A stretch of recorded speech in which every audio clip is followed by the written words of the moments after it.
Donc je souhaite déchaumer les premiers centimètres du sol, c'est-à-dire que je veux mélanger ces pailles, ces résidus de paille d'orge. Je rappelle, je n'exporte pas la paille, elle reste au sol. Je préfère garder cette matière organique et puis d'autant plus je n'ai pas d'élevage. Donc dans l'optique de la préparation des futurs semis, il faut absolument que je puisse gérer cette paille et déjà la décomposer, favoriser sa décomposition quelques jours après la récolte. Là, je vais l'incorporer dans les 4-5 premiers centimètres. Aussi, l'intervention de cet outil, de ce déchaumeur, va me permettre de faire lever les adventices, les mauvaises herbes. Ensuite, je passerai sûrement un coup de chisel légèrement plus profond. Je ne vais pas labourer donc. On avait pour habitude de déchaumer, pour ceux qui me suivent depuis quelques temps maintenant, avec notre cover crop. Mais là en ce moment j'ai à laisser cet outil, ce déchaumeur à disque indépendant. C'est un outil qui est fabriqué par Metalfac, distribué en France ici par AgriPartner. Donc je vais pouvoir vous faire voir comment ça travaille. Il y a quand même pas mal d'avantages à cet outil. Parce qu'un jour peut-être j'irai vers ce matériel. C'est connu pour être plus rapide, moins gourmand en énergie. Une largeur de 4,50 m, on peut faire du travail important, rapidement. Plus maniable, c'est quelque chose de porté. Habituellement, mon cover crop, il est traîné. C'est un matériel qui coûte aux environs, celui-ci, 4,50 m, le bison. Il doit coûter aux alentours de 15 000 €.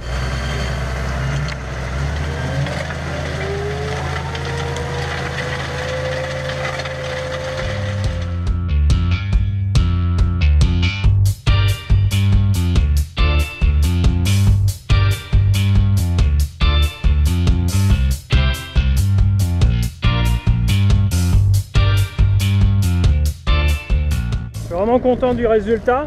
Les conditions sont finalement idéales, c'est pas trop humide, les pierres racassent pas trop, c'est pas trop sec, l'outil rentre bien. Et vous voyez, le résultat c'est exactement ce que je veux.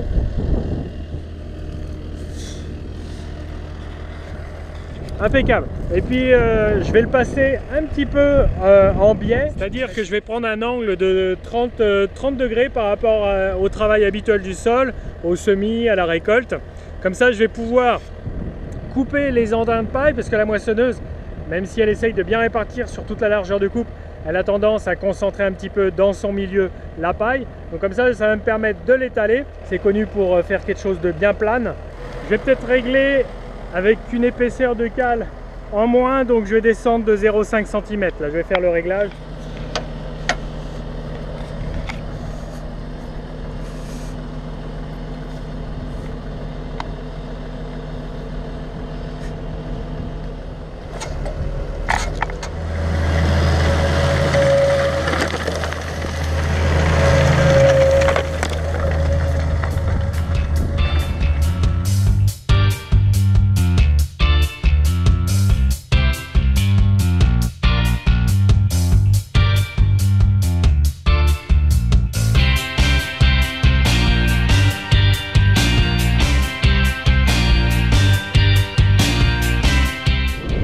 Là je suis dans un tout autre terrain, toujours aussi caillouteux, mais là c'est du calcaire, là-bas c'était du silex.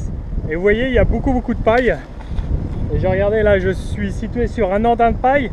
Là c'est de la paille d'orge toujours. Et il faut savoir qu'on l'a moissonnée, elle était encore un petit peu verte. Donc difficile à étaler sur toute la largeur de coupe de la moissonneuse. Donc il y a des andins qui se sont créés et des zones où il y a plus de paille qu'ailleurs.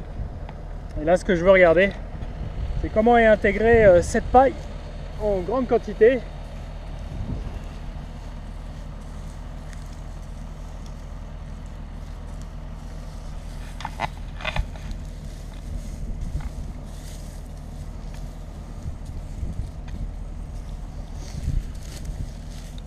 Moi je trouve ça plutôt pas mal.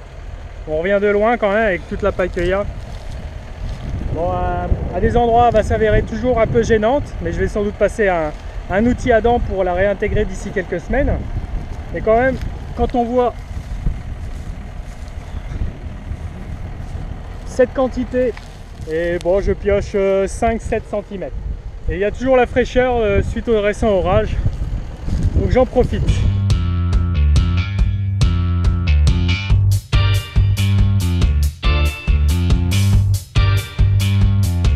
Ils ont équipé le déchaumeur avec des disques spéciaux. Bon là ce sont des disques normaux.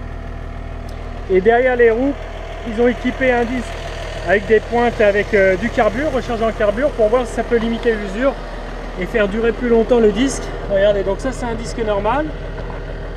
Et ici, ils ont équipé le disque avec du carbure. Donc j'ai fait quelques hectares déjà dans des pierres.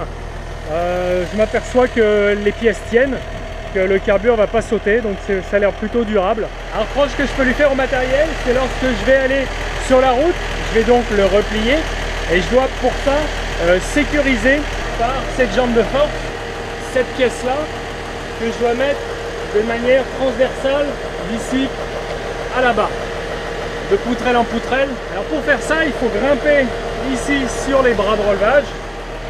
Il faut grimper ici, il n'y a pas beaucoup d'espace. Je sais que d'autres matériels de ce type-là sont équipés de verrouillage hydraulique depuis la cabine. Celui-ci, c'est complètement manuel.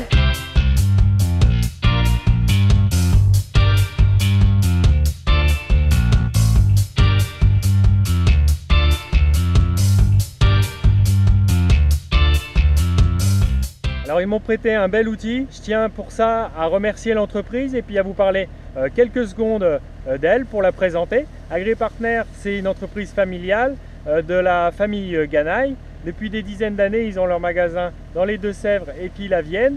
Depuis 2010, ils ont créé un site internet. Dans ces lieux, on trouve de l'agrofourniture, des pièces agricoles, des pièces d'usure. Ils sont donc distributeurs de ce type d'engins, des chômeurs, des remords, du matériel d'occasion. Donc un grand merci à eux. Pour ceux qui sont curieux de voir comment s'est passée la mise en route lorsqu'ils m'ont livré le matériel, je vous mets le lien d'une vidéo, juste ici, que l'équipe a tourné lorsqu'ils sont venus. Voilà les quelques réglages et les premières impressions que j'ai pu avoir de l'outil. Voilà, je vous dis à la semaine prochaine, à mardi 7h30. Salut!